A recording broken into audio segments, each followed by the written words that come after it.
I was told I have to get pictures. This is a work assignment. Yes, it truly is, because for a meteorologist, work never ends. So, can I get you all kind of squeezed together here? There you go. Excellent. Okay, that's there. Over here. Excellent. Okay. So, are you ready for this? Ready for this? I thought I was a nerd and a geek, but apparently I have to go back to Geek and Nerd School 101 because I am totally outclassed by you people, especially you here, the Joker in the second row. Not bad, dude. You even look like Jack Nicholson. All right, so let's get on with this. How many of you are fans of Sons of Anarchy? Excellent. It is excellent. So it is time to bring up on stage the star of Sons of Anarchy. This guy has got a resume in television and film that is a mile long. Ron Perlman, come on up on stage, Ron.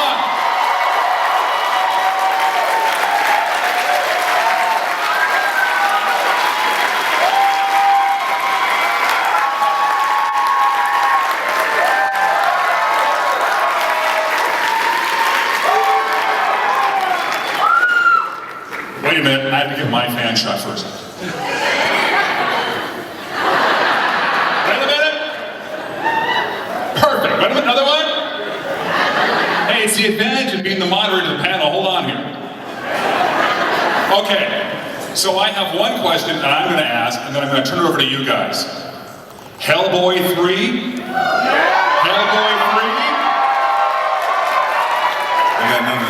I got nothing. Sorry. I got nothing. You know, you could. Got 160 million on you? I'm sure you all know how diligently I'm trying to move this boulder up the mountain, but you know, it's a tough sell. I still have a lot of faith that it's going to happen. And I also have a lot of faith that it's not. Who do we convince then to make sure that it does happen? I mean, is there something we write to? Do we have to march on Hollywood? What's the deal? I think the rights of the film are with Universal Studios still, so you can try that. There you go. So, you know, it didn't work for me, but you know, you're welcome to give it a try. So we Twitter bomb and email bomb Universal Studios? That's right. Oh, there you go. Don't tell them I told you that, though. I'm trying to make a living over here, you know what I'm saying? It's our little secret, okay? How's everybody? Nice. Y'all from Portland? Anybody here from Brooklyn? No, right? That was bullshit. Are there any kids in the room? Can I say fuck? Hey, how you doing, kid? We, in my family, you know, if you're around a kid and you curse, you have to put $1 in, which goes to the kid's college fund. So I'm going to put 100 up here now. Come with me for the hour. Not bad. Anybody got 100 on them? Anyway. I know. All right, I gotta go. It was really nice. No. I don't think so. They have waited. When I came in here, they had were lined up out the room, down the stairs, and I think they want to ask you some questions. Really? All right, I got no place to go. Let's do this. Hi, Oh, yeah. what makeup was harder to... Are you a puka? Mogwai. Huh? Mogwai. Gizmo from Gremlins. Okay, gotcha. What'd she say? Anyway. It's a little inside humor there. What makeup was harder to emote through, Hellboy or Beast? They were both I just remember them as fun. They weren't hard at all. I mean, you know, I just always felt an incredible sense of pride that it was me playing those characters. You know, that probably a lot of people would have envied me for that opportunity. Phenomenal characters. And so, you know, nothing that I went through to play them was burdensome at all. When you did those Beast... Pardon me, I'm just lecturing these people. Sure, you bet. We do that. Which was more difficult makeup to put on? Thank you, can you see me now? They were both 4 hours long, except in the case of Hellboy, no, there were instances where they became 6 hours. And I think that all of these special effects and makeup artists, I always fantasize that they get together and they decide how much time will really piss him off. And so he said 4 hours. If we make it 4 hours, he'll really be pissed off, but not so much that he'll walk off the job. And so that's what it is. Thank you very much. You sure you're not a puka? I saw that movie Harvey, remember Harvey? He's just a puka. Pretty good James Stewart there, huh? That's my friend Harvey here. He's an 8-foot puka. I don't know.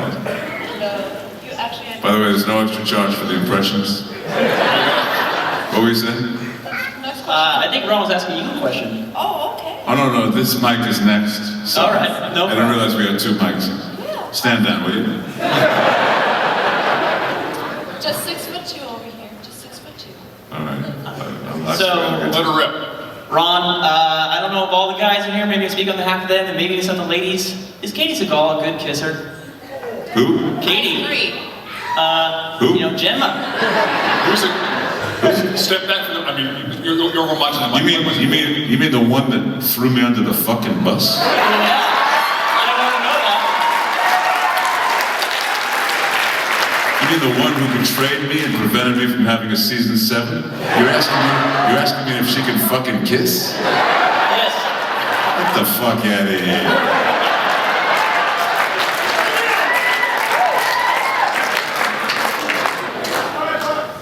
Ask Jimmy fucking Smits, okay?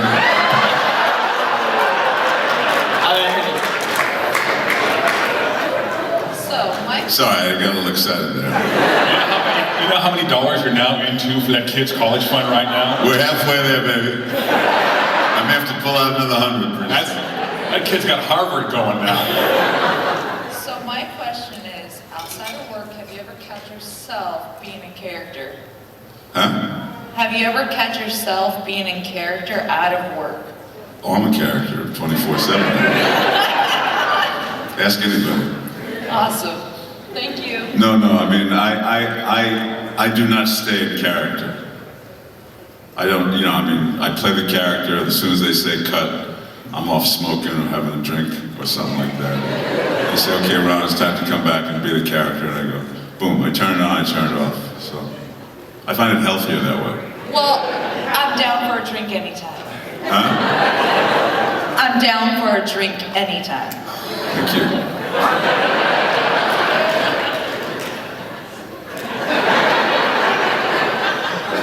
Luckily, no one heard that but me. Yes, sir. Hi, Rob, big fan. Thank you. In the Alien Resurrection movie, there's a scene where Sigourney Weaver shoots a basket from behind and makes the basket, and it's famously known that it actually happened. Mm-hmm. I want you First to take, by the way. But tell me what the energy was like on set when that happened. Well, she had been practicing that for like 3 months. And I mean, she was actually working with, the WNBA was just starting up at that point when we were shooting that movie. There had never been a WNBA, Women's National Basketball Association. So we had some of the creme de la creme girls training Sigourney to do all these kind of trick shots and make her just look good on the basketball court. And they were working on this shot, you know, and I don't think she ever made it in 3 months. So they say, okay, roll camera, and I guess, they just, they knew they were gonna like, have her release the ball, and then cut to the ball in the air, and then cut to the ball going through the thing, and then cut to her walking back, like, that's how you do it in movies, right? So she dribbles twice, and does this, and so she's here, the hoop is here, and I'm here, and the camera's here. And so I'm in the shot with her, and I watch her release it, and I watch the ball, and the ball swishes like nothing but net, and I went, oh my God! And for the next hour, they were watching playback to see if I ruined the take. Like, could they cut away fast enough before I went, oh my God! Completely got out of character and, turned into Jerry Lewis in the telephone. Always glad to see you in anything. Hi. Hi. What was your favorite episode that you played in Sons of Anarchy? The one that you enjoyed most to shoot? I can't remember an episode. I will tell you though that my favorite times on Sons were the first 3 or 4 seasons when we were sitting around in the chapel. And there's Tig to my right, and Chucky to my left. I got the gavel and the cigar. Those are the times I will never forget, and we'll look back on when I'm old and retired and sitting on the porch in my rocking chair going, you should be somebody. Thank you. I have an 8-foot puka.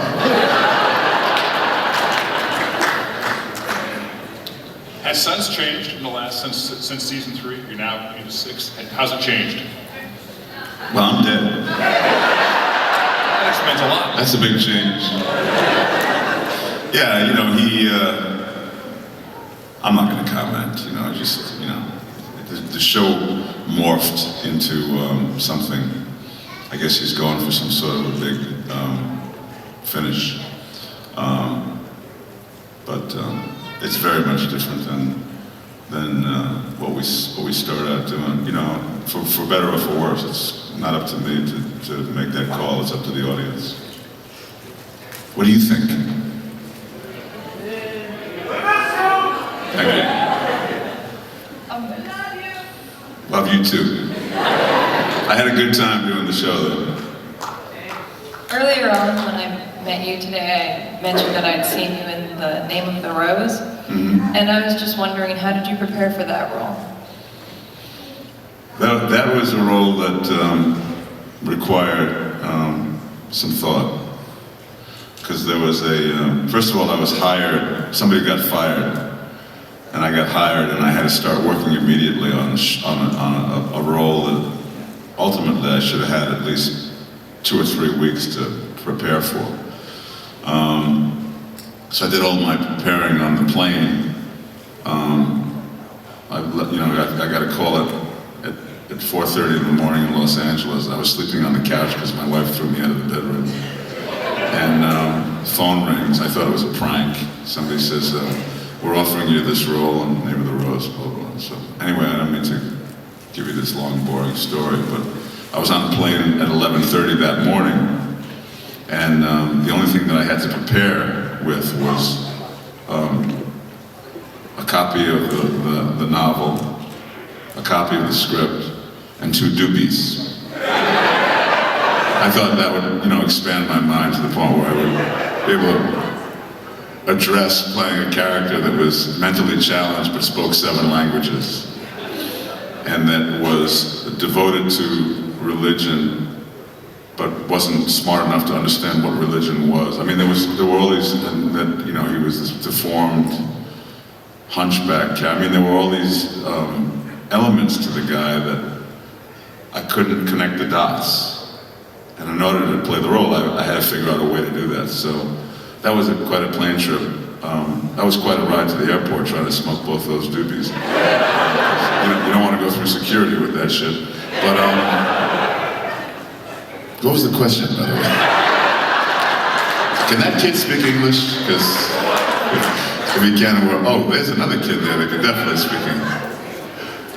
Oh, sorry. I'm sorry, son. I'm sorry for my horrible ways. Don't ever ask me another question about kissing. It was just, how did you prepare for the role? It was absolutely excellent. That was it. That was how I prepared. And then I went to, the minute I landed, we were shooting the movie in Germany, and the minute I landed in Germany, I asked them to take me to a couple of institutions for mentally challenged, to see if I could find behaviorally something that I could use. And that's where I found my character, was in one of these places. This guy was incredibly tactile and very sexual and kept wanting to feel girls up and stuff, and then giggled about it and everything like that. And I said, that's my guy right there.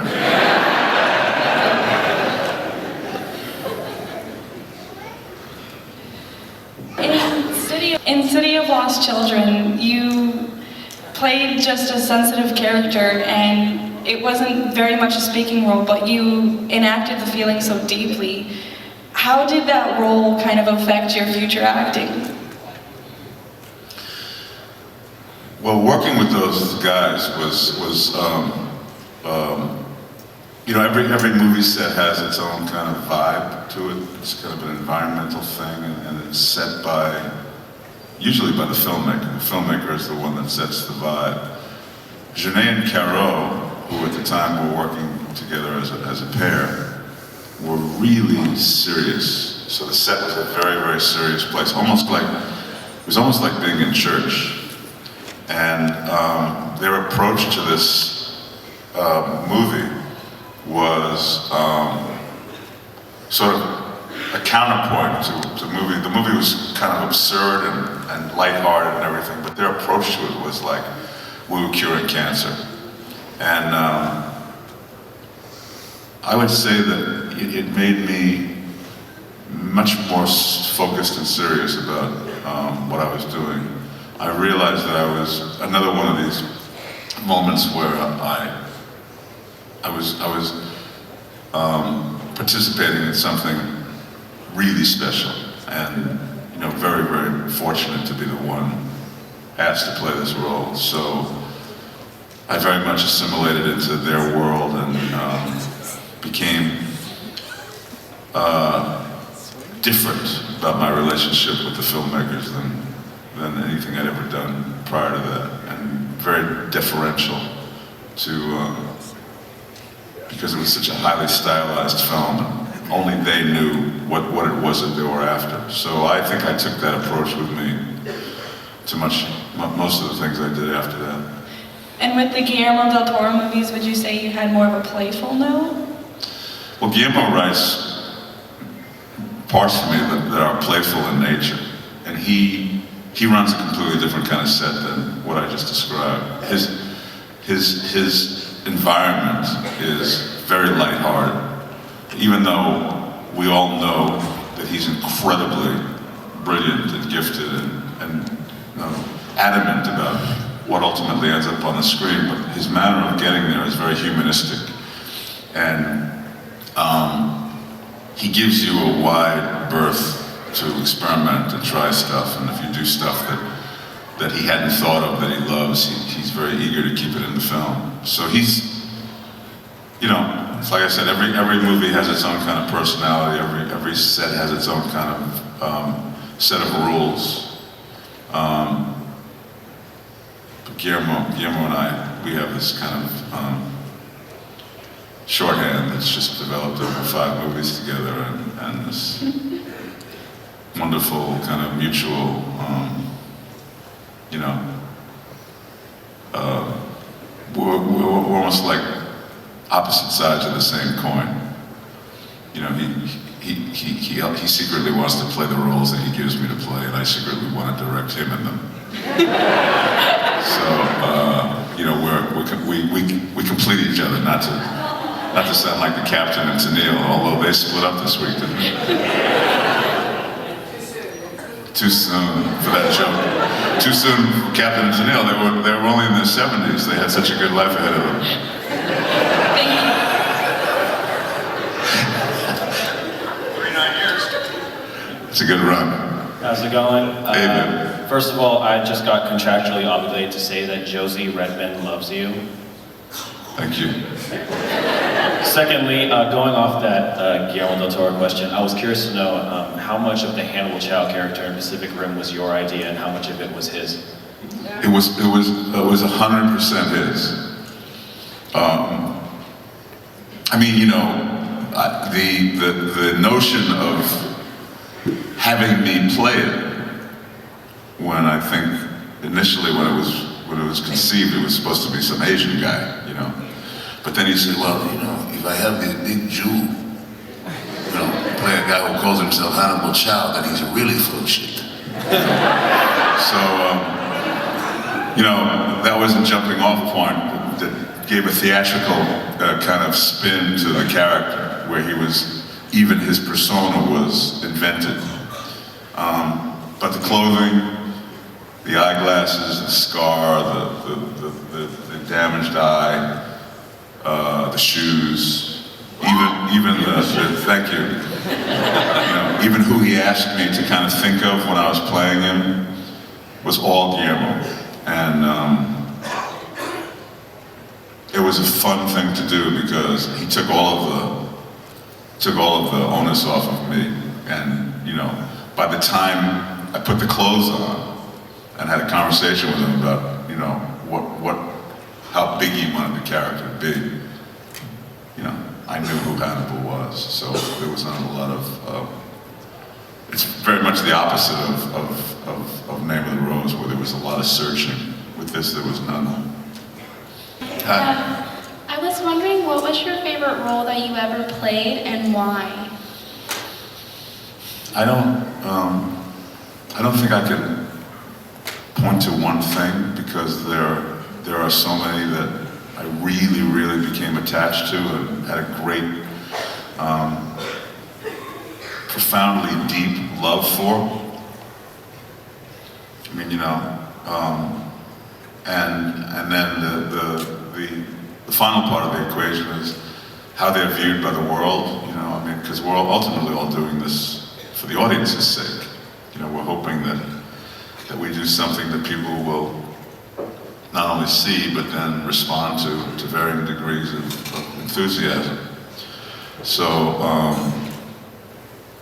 you know, the ones that are obviously, that have to be in that group are Vincent from Beauty and the Beast.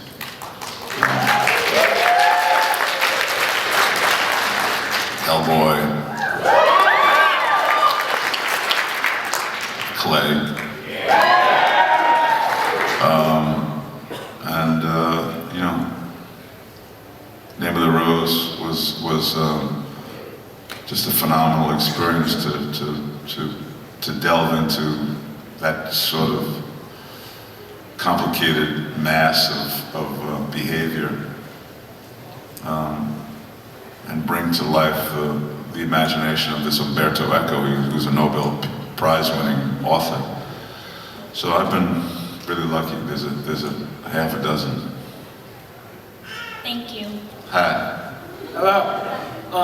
You've been in so many movies throughout your career, and I go as far as saying that your voice is instantly recognizable. Like, the moment somebody hears you speak, they know that's Ron Perlman. And how does that feel to be like one of those actors that the moment you come on screen, everybody knows exactly who you are?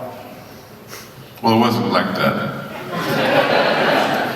And for me, it's not like that. You know, for me, it's just like, I'm just, you know, grateful every time somebody thinks that I can, you know, help make their movie. You can't be self-conscious about like what you sound like or what you end up looking like. You know, you have to just basically delve into the work and hope and pray that you're giving the director, the filmmaker, what he needed when he thought of you. to begin with. And that's it, you know, and I appreciate, you know, you're pointing that out to me now. Yeah, I'm that very works. self-conscious. That works really well. I probably won't be able to go on after this. Thank you very much. I want to hold us up right now because I want to bring out another star this afternoon. Yes, you've all read that. We got Kim Coates hanging out back here. Well,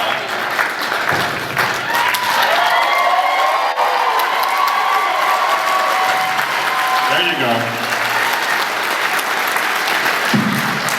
How did Ron do? How did he do?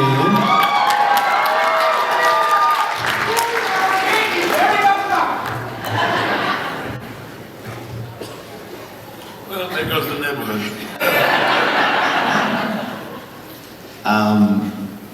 Mr. Ron Perlman. Nobody's asked you a fucking question. I have to talk. That's another $100, Ron, to the Poor Child's College Fund. Now we're going to Stanford. How did Ron do? Seriously, was it, you know, riveting? Did you learn anything? Did he talk about me all the time? I did mention I didn't mention any of that much, but take that answer. Well, I want to ask you some questions. I mean, for starters, like, are you guys this friendly all the time? No. Okay. You know, do you have, It's a showbiz thing. oh, okay. Everybody hugs and kisses. Okay. No, I'll never forget the very first, and listen to me. Just listen to me. I'm not gonna fuck around here, let's get right down to it. I've been a fan of Perlman's forever. And Quest for Fire. When I saw Quest for Fire, I hadn't met Ron yet, but when I saw that movie, I went again, and then I went again. In Saskatoon, Saskatchewan, 3 nights in a row. And he blew me away, completely blew me away. So, 75 years later, I finally get a chance to meet him. And I was kind of speechless, I gotta tell you, man. And I'm rarely speechless, but when I met Perlman for the first time and shook his mitt and met his mug, it was love at first bite for sure. I was there when Tig was born. Which is, you know, for those of you who are devotees of the show, that's not a small statement. I watched Kim turn into Tig, and it happened rather swiftly, but it can only happen the way it happened when there's a really great actor who's doing the search. And, you know, Clay was played by somebody else originally. Tig was a character that was a compendium of this character and this one. Then we finally went back and reshot the pilot, which is the one you ended up seeing. There was a lot of searching going on. And I was there the moment Tig was born.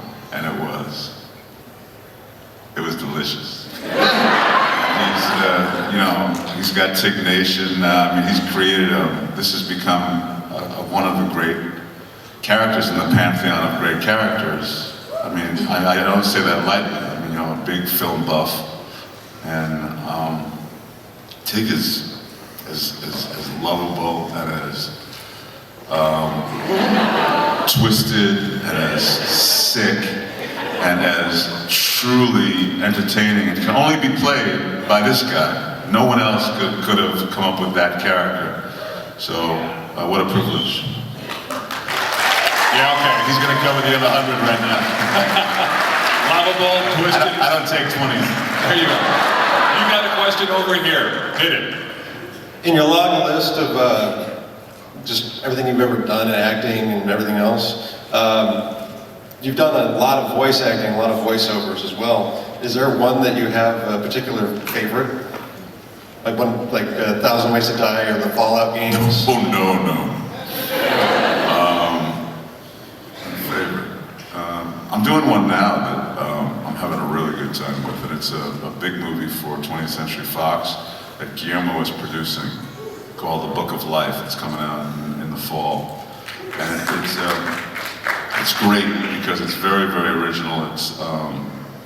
it celebrates the Day of the Dead, which is a very big, wonderful, sacred pagan ritual in Mexico, but we don't really understand it here. And what it does is it creates a relationship with death that takes the mysticism out of it and turns it into just another extension of life. And it's a beautiful Mexican lore-ish thing. And so this movie encapsulates it. It's a phenomenal character. It's really, really great art. And that's become my favorite. Awesome. I hope to share it with you soon. Thank you. I'm going to put it down for this little guy down here. What? How did you become Hellboy? Where's that guy? He's right over here. Right there, right Sam. Oh, how did I become Hellboy? Well, some guy came by with a lot of red paint. I owe Hellboy to my friend Guillermo. I was just mentioning him again. You know, he's given me all these wonderful gifts of, if you're an actor, you know, anytime somebody gives you a great role, it's like being given a gift. And Guillermo gave me 5 of them now, but Hellboy, there's nothing bigger than Hellboy. Because it took him 7 years to fight with studios in order to convince them that I could be the one playing him. And so that's how I became Hellboy. Guillermo del Toro. There's been like a lot of violence in the show over the years. Probably some of my favorite violent scenes in TV ever, honestly. And how did the two of you react to Gemme killing Tara?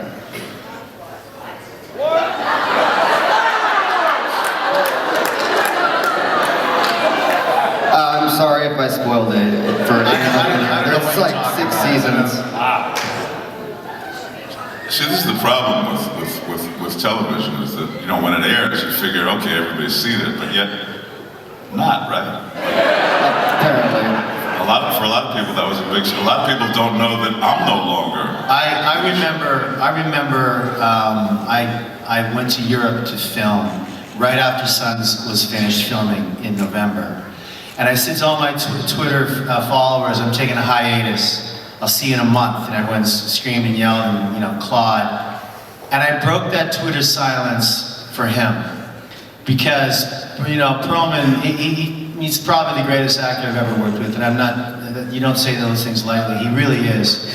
And when he took a bullet for the club, because we're all taking one eventually, it was a flat out sad day for me. And he's just an epic mofo. And he's always been my king on that show. And I had to break my silence, and I broke it 4 days, getting back to your question, I broke it 4 days after it had already aired. And my Twitter following went crazy, like, what? I haven't seen it yet, I'm from Sussex, England, how could you? I said, get your shit together and watch the frickin' show. And if you don't watch the show, then stay off social media, because my boy is gone. He's the greatest actor I've worked with on that show and in life, period. So get it together. So to answer your question, I was long gone by the time Gemme killed Tara, so I'm going to defer to my friend here. Yeah, did you watch it on TV? Go ahead. Did you not watch it like live at your house? I haven't even seen my death. I stopped watching the show. Thank you guys so much. Somewhere in season 4. Over here. Ron, I was wondering if you'd be so kind as to grace us with a War Never Changes. War never changes. And a quick follow-up. Can we expect to hear that again anytime soon? That was the last time you'll ever hear that. Thank you.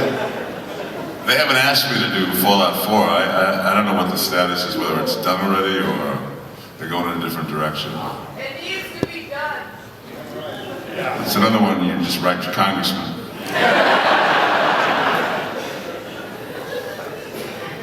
On Sons of Anarchy, there's been like a lot of death recently in the last few seasons. Who was the hardest person to say goodbye to?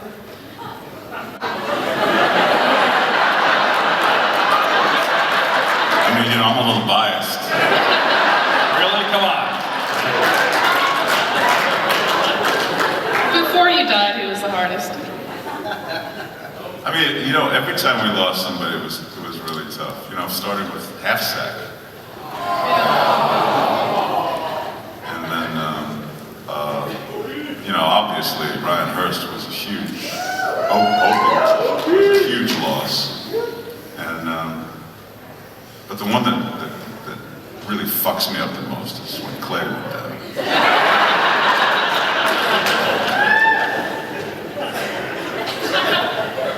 That upset me a little.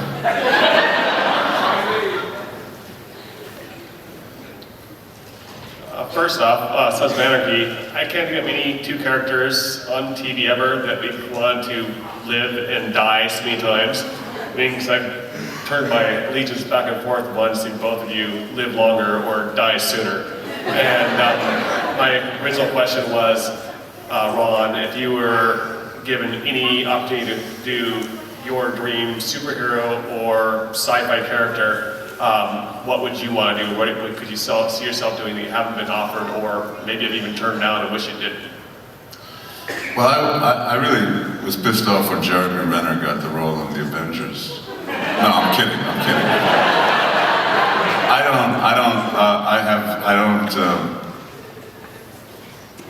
I don't have any real aspirations anymore.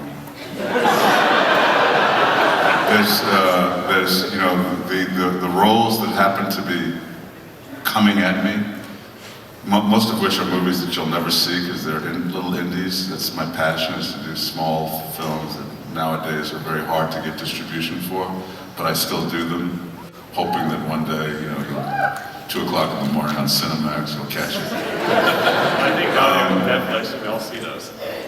Those characters and the writing and some of that stuff is just unbelievably brilliant and edgy and smart and original, which is why I continue to do them. So I don't have any, you know, I mean, there's nothing I can hope for that could possibly trump what, you know, is, you know, it has come my way and it continues to. Thank you. Have any good stories from the set that maybe you think we need? Oh yeah. All right. I'm not telling you. Well, you can tell, you don't have to tell him, but you can tell the rest of us. Yeah, I won't listen. Oh, come on. Kim's sitting up here going like, I got one or two. No? Oh yeah. You know, this is a show about bikers, and it's a show about bikes, and it's a show about Harleys, and we've all taken a few spills here and there. You just looked right at me when you said that. Not looking at anyone in particular. But we can truly say that we've all really gotten along. It's my first foray as a regular on a television series ever. And I think to have Ron and all of us really love each other while we're shooting the show, and then you fight like family after the 5.5 months, and then you can't wait to see each other again in May. It's a testament to us and character actors and real actors, the real deal. And I think this show has done that in spades. And I know I'm always going to be fond about this show. But I will say that I'm like Perlman. I've seen the pilot and the finale of this season. I refuse to watch them when I'm filming the show, so I'll watch them soon. But I will say this, that I, as a character, selfishly, as a guy, missed, and it's just the way the story went, an ending with him. You know, I really think Kurt left a lot out there, that Clay and Tig did not come to some sort of solution by the time that was kind of all over. And I, you know, selfishly missed that and missed that. So I think with a great story like this and great storytelling, things get left behind. And that's the one thing that I can honestly say that I missed about season 6. Thank you.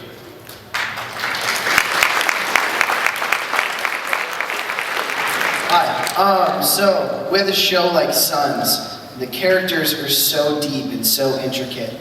I want to know, for both of you, what's your favorite characteristic about the character that you play? What's your favorite part about Tig? What's your favorite part about Clay? Okay, I'll go first. Ron wasn't kidding when he said that we really, Perlman and Coates were brought in to reshoot the pilot. So really, truly, I signed on at 10 o'clock the night before filming the pilot. I had no idea what I was doing. And I really did truly start to find this character because of him. And that very first scene in this, I think it was the second show, meeting a chocolate bar on my bike, Pearl comes up, and he goes, there's little kids in here, so I'm not going to try and swear too much, but did you try and wipe out those gals and all? And I said, yeah, I hit them, blah, blah, blah. Anyway, that was the beginning of TIG for me. So I don't even know what the question was anymore. What's your favorite part? What's your favorite part about your character? What's like? There's a lot with TIG. There's a lot with me. I think, there was a review out of New York that said, TIG is the kind of character we hate to love and love to hate. And I think early the stuff that I would do with Clay was cemented, certainly TIG, for the entire series. But now, he's kind of, saving dogs and in love with transvestites and, visiting his boy here and he's kind of all lost and,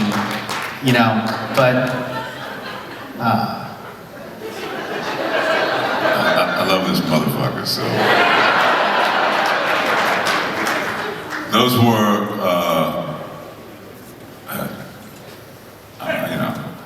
I could blow the lid right off all this shit, man, but I'm not gonna. But I'm very thankful to what he's saying, because it's true. But the thing that's, Clay is such a compelling figure because he is always right. That's probably what was most interesting about playing him, and what enabled me. There were times when the stuff I was being given to do, which had nothing to do with me, it was shit that was handed to me in the script, was really hard to wrap my head around. So the only thing I had to hang my hat on was the fact that Clay does never question himself. He just goes forward, always knowing that he's taking the betterment of the family is his only concern. And in the case of the storytelling, he loses his way. The lines get so blurred that he crosses them, but in his mind, it's because he thinks he's doing it for the betterment of the family. And that's the characteristic that I love about Clay the most. And can I just add to that too, honestly? You guys were fans of the shows and fans of great acting, right? Perlman and I come from the same, beginning, stage, theater, stage, the real deal. And when I was always taught by the greatest teachers that when you're playing a king, you don't play a king. It's how people respond to you, you still pick your nose, you still drink your wine, you just, and what he did as Clay Morrow, and I got to sit on his right-hand side for 4 seasons. It was so subtle and so strong. Absolutely. And just so beautiful to watch seamlessly. And that's acting. That's from the inside out. And so, yeah. Thank you. Thank you very much. We've got time for a few more questions here, so we'll go over here.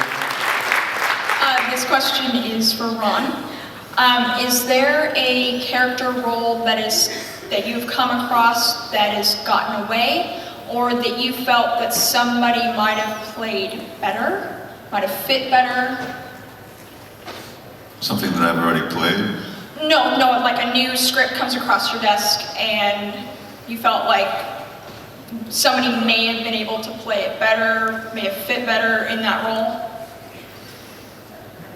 That you had to turn down, that you decided to turn down? No, I've never turned down a role and regretted it. I don't turn down that many roles, though. And, believe it or not, there are not that many that come across my desk, so that I have the opportunity to pick and choose. My criteria is, if it's something that is well, my criteria is, do I think I can help the filmmaker out by playing this role. If the answer is no, I say no. You know, if I don't have a grasp of who this character is and what my approach to him is going to be, then I don't bother. But that's basically my whole criteria right there. That and the material, whether if it's just gratuitous and just genre, just like one-dimensional, I try to stay away from all that stuff, which means no studio movies. So. That's what I'm saying. This is for Mr. Coates. It's just a thank you. Thank you for doing Black Hawk Down. That was awesome. I appreciate that. And Black Hawk Down. Season 6, you died like a guy. You man, good job. Thank you for your service. Did you really serve? Yes. Thank you, sir. Thank you.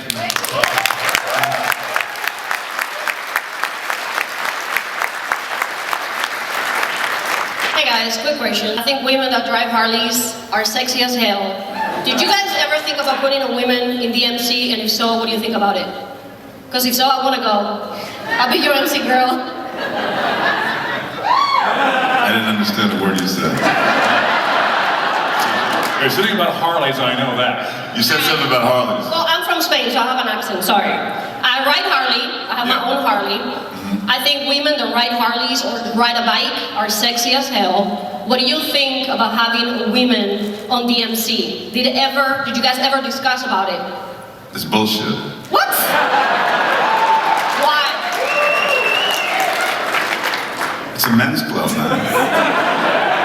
That's probably the problem. It always was and it always will be, you know.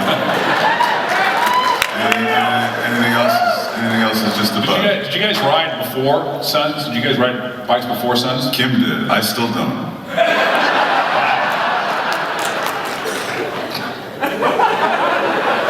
So, Boone and I think, were the only two that have been riding our whole lives, but everyone got to learn. Everyone really did, including Perlman. Everyone learned. It was great to watch. Sometimes. Until it wasn't. Over here. My question is for Mr. Coates. In Resident Evil, did you struggle with the character of Bennett Sinclair at all? And if so, in what way? Sorry, I seriously, I don't have my ears today. What? In Resident Evil, did you struggle with the character of Bennett? And if so, how? Oh, Bennett, thank you. Yeah, Resident Evil. Okay, so they offered me the part, and all I saw when I read it was comedy. I wanted to be flat out as funny as I could. And when the edits started to come through, Warner Brothers called me, the director called me, you know, Mila even called me and said, the problem is we have two separate movies. We have Resident Evil and then Kim Coates. So I lost so much stuff in that movie, you guys. That was so freaking funny and so off the wall. But I still had a lot of fun doing it. I really did. Thank you so much. Here we go. My question is for both of you. Ron, you're amazing. I was super excited when you were on Sons. I'm still devastated that your character died. How far in advance did you know that that was going to happen? And then for both of you, how was it saying goodbye? And what was I that have a great story for you. So we start shooting in May. Classically, we shoot from May to October. So I get a call in like early April. Kurt wants to see you. And I go in there, we usually have a chit chat prior to every season. And it's at that meeting where he informs me that, he says, well, this happens, and then you die, and so I found out in early April. And when he got finished talking, and then the noise in my head quieted down to, I said, I would imagine that you'd like me to keep this news to myself. And he goes, that would be good. And I told 12 people on my way to the car. I said, this is gonna be the hardest motherfucking secret I've ever had. I don't keep secrets too good. I would make a shitty Superman, man. Everybody, hey man, that Clark Kent guy, It's bullshit, man. So, the fact that the episode aired and America didn't know it was coming is a miracle. It's a miracle. And the fact that none of our crew, because the crew knew, they're just all working guys, man. None of them have trust funds or anything like that. They could easily have sold that story to like TMZ or some shit, and it stayed a secret. And it's a miracle. That's all I can say. It's a miracle. But I told 5,000 people. I'm dying. Well, you certainly did not die here today. We've got to wrap this up right now. Ladies and gentlemen, Ron Perlman.